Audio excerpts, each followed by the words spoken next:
ಈ ಒಂದು lucky draw ಅಲ್ಲಿ 50,000 ಗೆಲ್ಲುವ ಅವಕಾಶ ನಿಮ್ಮೆಲ್ಲರಿಗೂ ಇದೆ. Only if you visit market fresh. First prize 50,000, second prize 25,000 and third prize ಬಂದು 10,000 ನ ಅವರು ಗಿಫ್ಟ್ ವೋಚರ್ ಆಗಿ ಕೊಡ್ತಾ ಇದ್ದಾರೆ. ನೀವ್ ಮಾಡ್ಬೇಕಾಗಿರೋದು ಇಷ್ಟೇ, ಮಿನಿಮಮ್ 500 ಅಷ್ಟು ಶಾಪ್ ಮಾಡಿ ಅವ್ರು ಕೊಡುವಂತಹ ವೋಚರ್ ಮೇಲೆ ನಿಮ್ ಹೆಸರು ಹಾಗೂ ಮೊಬೈಲ್ ನಂಬರ್ ಅನ್ನ ಬರೆದು ಈ ಒಂದು ವೋಚರ್ ಅನ್ನ ಡ್ರಾಪ್ ಬಾಕ್ಸ್ ಒಳಗಡೆ ಹಾಕ್ಬಿಡಿ.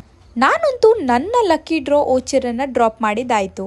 Hurry up and drop your vouchers to win 50,000. ಅಷ್ಟೇ ಅಲ್ಲ, ಲಾಸ್ಟ್ 1 year ಬೆಸ್ಟ್ ಪರ್ಚೇಸರ್ ಗೆ 10,000 rupees, last 2 months October and November top 1 best purchaser ಗೆ 5,000 rupees and top second best purchaser ಗೆ 3,000 rupees ಪರ್ಚೇಸ್ ವೋಚರ್ಸ್ ನ ಕೊಡ್ತಾ ಇದ್ದಾರೆ. ನವೆಂಬರ್ 30ನೇ ತಾರೀಕಿಂದ December 7ನೇ ತಾರೀಕು ಬೆಸ್ಟ್ ಪರ್ಚೇಸ್ ಮಾಡಿರೋರ್ಗೆ 3,000 ಪರ್ಚೇಸ್ ವೋಚರ್ ಅನ್ನ ಕೊಡ್ತಿದ್ದಾರೆ. ಡಿಸೆಂಬರ್ 8 ನಮಗೆ ಲಕ್ಕಿ ವಿನರ್ಸ್ ಯಾರು ಅಂತ ಗೊತ್ತಾಗುತ್ತೆ. ಸಂಜೆ 6 ಗಂಟೆಗೆ ನಾನಂತೂ ಖಂಡಿತವಾಗ್ಲೂ ಬರ್ತಾ